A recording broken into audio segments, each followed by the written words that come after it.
আজকের রেসিপি ঝিঙে ভাপা। মিক্সিতে সাদা সর্ষে, কালো সর্ষে, পোস্ত, সাদা তিল আর কাঁচা লঙ্কা পেস্ট করে নেব। চিংড়ি মাছে নুন হলুদ মাখিয়ে রাখবো। ঝিঙেটাকে ছোট ছোট করে কেটে নেব। বাকি রেসিপিটা দেখতে থাকো।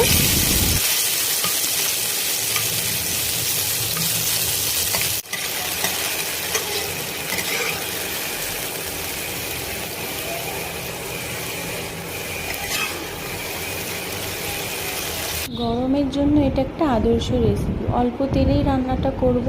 কালো জিরে ফোড়ন দেব, দিয়ে তার উপরে ঝিঙেগুলো দিয়ে ভাজতে থাকবো।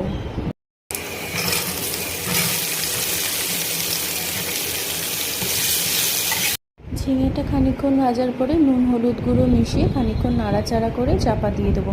ঝিঙে থেকে যে জলটা বেরোবে সেই জলেতেই ঝিঙেটা সেদ্ধ হয়ে যাবে। আমি মিক্সিতে পেস্ট করার সময় একটু বেশি জল দিয়ে ফেলেছিলাম, তোমরা একটু কম জল দিয়ে পেস্টটা করো।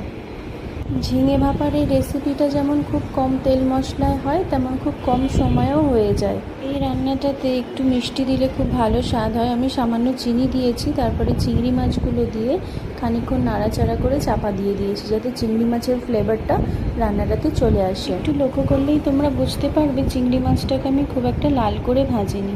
আমার ধারণা যে কোনো তরকারিতে চিংড়ি মাছ ব্যবহার করলে যদি খুব লাল করে ভাজি, তবে স্বাদটা চলে যায় চিংড়ি। রান্নার শেষে একটা কাঁচা লঙ্কা ভেঙে দিয়ে দেবো, আর খানিকটা সর্ষের তেল দিয়ে গ্যাসের ফ্লেমটা অফ করে দেবো। বাড়িতে অবশ্যই তোমরা এটা ট্রাই করো আর আমাকে জানিও কেমন হয়েছে। টাটা।